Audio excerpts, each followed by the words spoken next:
Lesson 1.2, Measurement of Rotation. Trigonometry is a branch of mathematics that deals with properties of triangles and their applications. So we're talking about triangles. Periodic functions represent a cycle. So they are very repetitive. They repeat themselves at regular intervals. So in nature we see sunrise, sunset, sunrise, sunset, sunrise, and it will it's on a cycle, so it's repetitive, and we want to measure that rotation. And we do that by using an angle to measure the rotation. So angles will have a vertex. They will have an initial position. So this is where the rotation starts. And it is always pointing to the right. It's always a horizontal line pointing to the right. And then you will rotate, which we kind of draw a little curve to show we're rotating.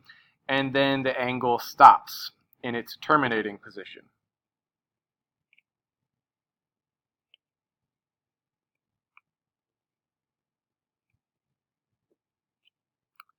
So those are the three parts of an angle. Now we want our angles to be in standard position, so that no matter who's doing the math, we all have angles that look the same. So standard position, and this is important for moving forward, is that the initial position, the initial side has to be on the positive x-axis, so pointing right.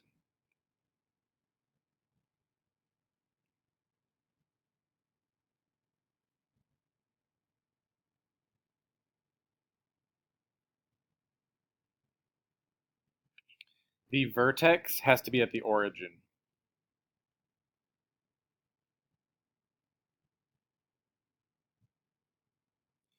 And then the rotation. The rotation is counterclockwise.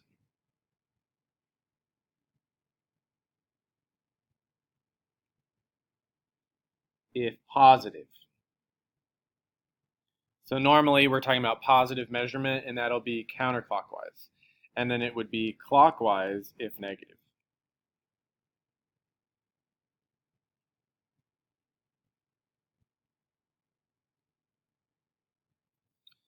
So we're going to draw the following angles in standard position, so you know what we're talking about. So we have an x and a y axis. X is horizontal, y is vertical, just like you learned in algebra. We're going to start by putting the vertex at the origin. And number one, we're going to have the initial side on the positive x. So we draw an arrow to the right, and that's always how you start each angle. And then you will rotate. So these quadrants are 0 degrees, 90, 180, 270, and 360. So 45 would rotate halfway between 0 and 90. So it will terminate there. So this is a picture of 45 degrees. And I like to see this curve inside so I know which direction you're rotating. Otherwise you would have gone the other way, which is a much larger negative angle. And then I like you to label inside what degree we're talking about. So 135, we're going to draw our y and our x. Vertex at the origin, initial side on the positive x. And we're going to rotate past 90, but not quite to 180. So halfway in this second quadrant. And I'll talk about quadrants in a second. But this just landed in first quadrant. This just landed in second quadrant. Here we've got a negative. So vertex at the origin, initial side on the positive x, and we're going to rotate negative 90, negative 180, and not quite to 270.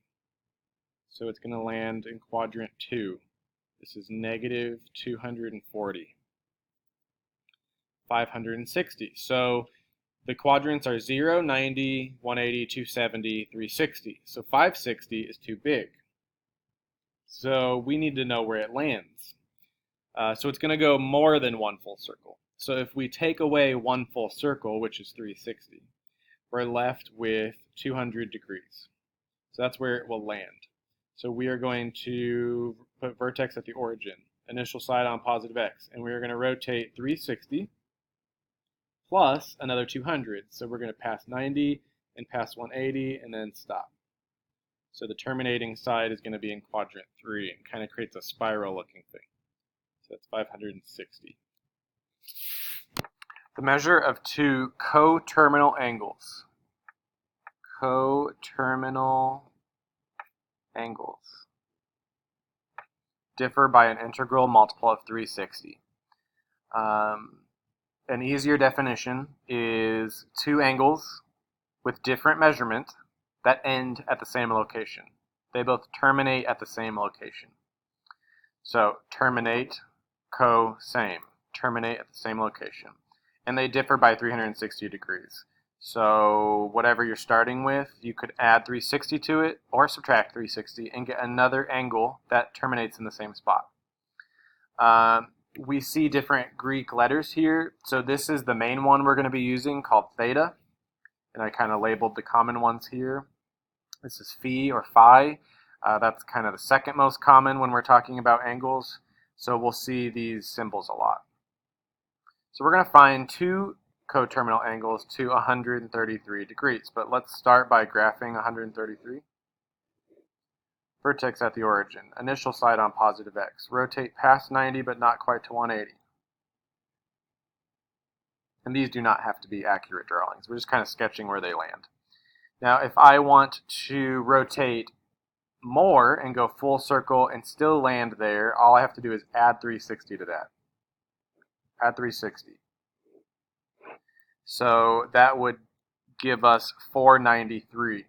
So we would put vertex at the origin, initial side on positive x. We're going to rotate a full 360 and then go another 133. So it should end in the same spot. And that totals up to 493 degrees. We could end in the same spot, but just go the other direction. So then we would subtract 360. If we subtract 360, we'll put vertex at the origin, initial side on positive x, and we'll just rotate backwards to the same position. And that is going to be negative 227 degrees. If you just do 133 minus 360, you rotate backwards and you get negative 227. Important definition, an important angle that we're going to be talking about is called a reference angle. And we want to make sure that this angle is always in standard position and has the following criteria. The rotation is positive. The angle measurement is acute, so less than 90. It could be 90. And it's between the x-axis, which is its initial position, and the terminal side of the angle.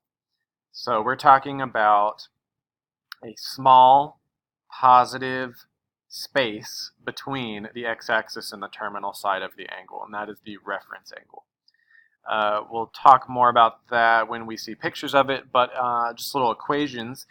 If theta, the angle, terminates in quadrant 1, so we're talking about something here, then whatever this measurement is the reference angle. So let's say this is theta, the reference angle is itself, is theta. Let's say the angle terminates in quadrant 2. So this is quadrant 1, this is quadrant 2. There's an angle in quadrant 2. Now, this rotation is not acute. It's not less than 90. So we want to look for a positive acute space between the x-axis and the terminal side, always x. So that would be this space in here. So in quadrant 1, that's your reference angle. In quadrant 2, this is your reference angle. So my theta is here, but that green reference angle, you're going to get it by taking 180 and subtracting theta. So the reference angle is 180 minus theta. What if it terminates in quadrant 3? So we are going to pass 1, 2, end in 3. So here, this rotation is not acute. So we need to find an acute measurement to the x-axis. So this rotation is theta, but we are looking for the closest distance to x. And that is your reference, that green section. To get that, you're going to take the angle and subtract 180 because we want to make sure it stays positive. So we want to take the bigger number and subtract the smaller number.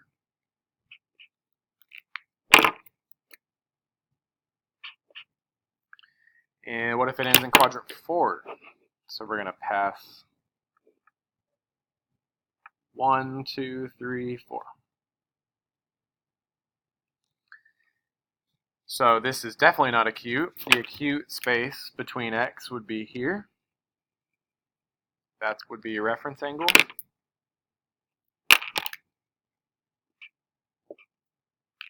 So my reference, in this case, would be 360 minus the angle.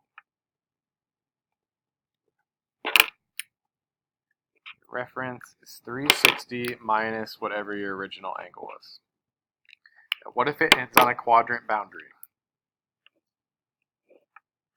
If it's 0, then it's 0. If it is 90,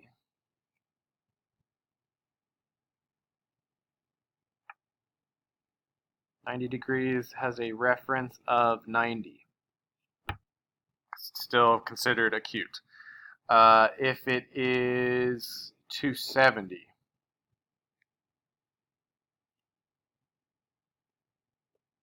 the reference angle is 90. Because 270 is 90 degrees away from the closest x-axis. If it is 360, all the way around, then your reference angle is 0 because it is 0 degrees away from the x-axis. For example 3, we're going to graph each angle and then we're going to mark its reference angle. So we've got 133 degrees. Let's draw that. Vertex at the origin, initial side on positive x, rotate into quadrant 2. That's 133 degrees. Since it's in quadrant 2, we look up here. You don't have to use these. It should start to be common sense, but you're going to take 180 minus theta because that is the closest x-axis, and you want to find that space. We want to find the space right here. So the reference angle is 180 minus 133, which ends up being 47 degrees. So the reference is 47. Go ahead and mark that in your picture, which those add up to 180 total. Let's graph 256, vertex at the origin, initial side on positive x. We're going to rotate past 90, past 180, and end in quadrant 3. To find this reference angle, we're talking about closest distance to the x-axis, which is that space in there. So to get it, you're going to have to subtract 180. So your reference angle in this case is 74 degrees. 74 degrees.